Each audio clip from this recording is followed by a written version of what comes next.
Tonton video ini sampai selesai agar Anda tidak gagal paham.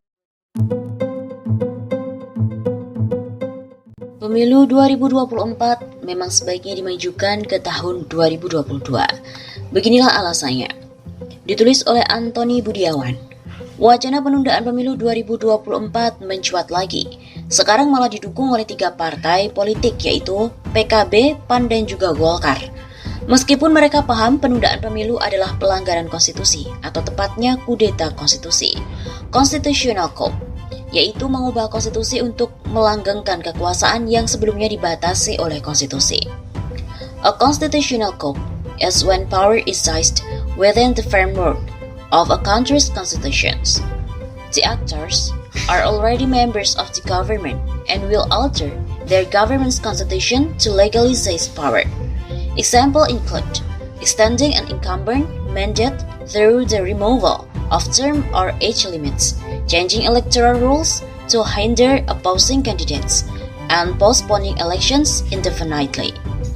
Karena Undang-Undang Dasar secara jelas mengatur pemilu dilaksanakan setiap 5 tahun sekali, dan pemilu yang akan datang harusnya diselenggarakan pada tahun 2024. Alasan wacana penundaan pun beragam, dan tulisan ini hanya menyoroti 2 alasan, yaitu alasan ekonomi termasuk keuangan negara dan alasan popularitas Jokowi yang katanya mencapai 73,9%. Kedua hal ini dijadikan alasan utama beberapa parpol untuk mendukung usulan yang bisa mengarah pada kudeta konstitusi seperti yang dimaksudkan. Menurut lembaga survei, popularitas Jokowi mencapai angka tertinggi sejak tahun 2015. Karena itu, beberapa parpol mengusulkan masa jabatan Jokowi patut untuk diperpanjang. Alasan ini dan juga konsekuensinya diperpanjang jelas merupakan bagian awal atau pintu masuk untuk kudeta konstitusi. Pertama, popularitas presiden yang tinggi tidak bisa menjadi alasan untuk melakukan kudeta konstitusi dengan penundaan pemilu atau memperpanjang masa jabatan presiden misalnya menjadi 3 periode. Kalau ini terjadi, maka 5 tahun mendatang tingkat popularitas presiden bisa naik lagi dan masa jabatan presiden bisa diperpanjang lagi dan seterusnya. Sehingga bangsa ini akan terjebak dalam pusaran kudeta konstitusi yang tidak berujung pangkal dan akan menghancurkan masa depan bangsa Indonesia. Di samping itu, survei popularitas presiden ini mengundang banyak pertanyaan dan juga keraguan. Untuk itu, penulis juga sudah menyampaikan dalam sebuah tulisan sebelumnya. Namun perlu ditambahkan bahwa kondisi ekonomi real belakangan ini sepertinya juga sulit memberikan pembenaran atas survei itu. Karena pertumbuhan ekonomi pemerintahan Jokowi merupakan yang terendah dibandingkan dengan pemerintahan SBY periode pertama maupun kedua. Pertumbuhan ekonomi rata-rata periode 2014-2019 hanya 5,03% per tahun. Jauh lebih rendah dibandingkan periode 2004-2009 yang mencapai 5,63% dan periode 2009-2014 sebesar 5,80%. Kalau memperhitungkan tahun 2020 dan 2021, kinerja ekonomi pun semakin buruk. Kemudian kinerja utang pemerintah juga memburuk. Utang pemerintah periode 2004-2009 naik hanya 292,7 triliun rupiah atau 22,6%. Periode 2009-2014 naik 1.018 triliun rupiah atau 64%. Dan periode 2014-2019 naik 2.176 triliun rupiah atau 83,4%. Dan dalam 2 tahun terakhir 2020-2021 utang pemerintah juga sudah naik 2.124 triliun rupiah atau 44,4%. Dari kedua faktor itu sulit dipahami bahwa popularitas Jokowi bisa naik dan juga tertinggi sejak tahun 2015, di mana ketika itu di masa awal pemerintahan, rakyat sedang berbulan madu dan sangat antusias dengan presiden baru yang memberikan janji dan juga harapan-harapan yang besar. Kemudian yang kedua, alasan bahwa pemilu secara umum atau pemilu 2024 secara khusus akan menghambat pertumbuhan dan pemulihan ekonomi, karena itu harus ditunda, merupakan cara berpikir yang menyesatkan dan salah fatal. Karena taat hukum dan taat konstitusi adalah satu-satunya pegangan masyarakat dalam menjalankan kehidupan berbangsa, lebih dari segalanya, lebih dari sekadar pertumbuhan ekonomi. Karena pemilu bahkan diperkirakan akan meningkatkan aktivitas ekonomi masyarakat dan memicu pertumbuhan ekonomi. Karena anggaran pemilu akan menjadi stimulus ekonomi. Jadi ketakutan pemilu akan menghambat ekonomi tidak beralasan dan di luar akal sehat. Alasan lain yang cukup masuk akal adalah kondisi keuangan negara yang diperkirakan akan semakin sulit pada tahun 2024. Tetapi penundaan pemilu dari 2024 menjadi misalnya 2027 tidak memecahkan masalah. Karena tidak ada jaminan keuangan negara pada tahun 2027 apakah akan membaik. Bisa saja semakin memburuk. Kalau itu terjadi, apakah pemilu akan ditunda lagi? Perlu diingat, pemilu tahun 1999 dapat dilaksanakan dengan baik, diikuti 48 partai politik.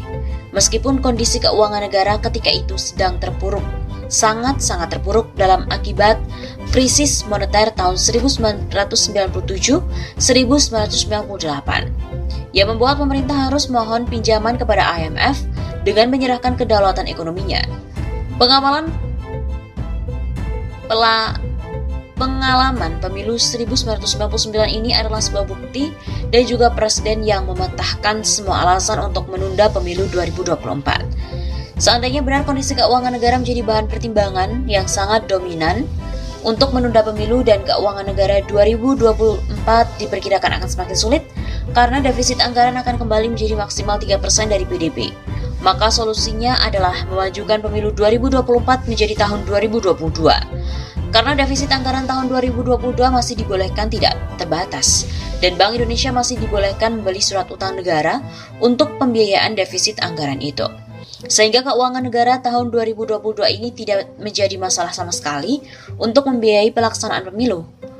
Jangan lewatkan kesempatan ini, karena tahun 2023 keuangan negara akan berjalan normal kembali. Semoga hal ini bisa menjadi pertimbangan bagi ketum parpol demi menyelamatkan pemilu 2024 dan juga menyelamatkan bangsa Indonesia.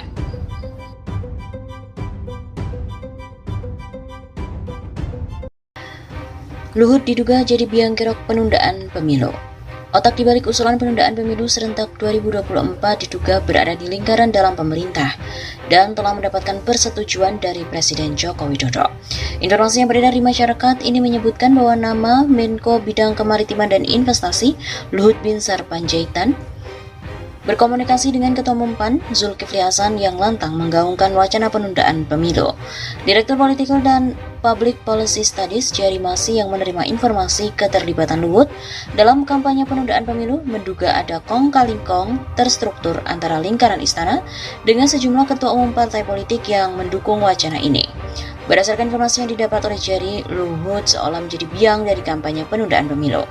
Hanya saja dia melihat mantan Menko Polhukam itu menggunakan lidah ketum parpol untuk menyampaikannya ke publik.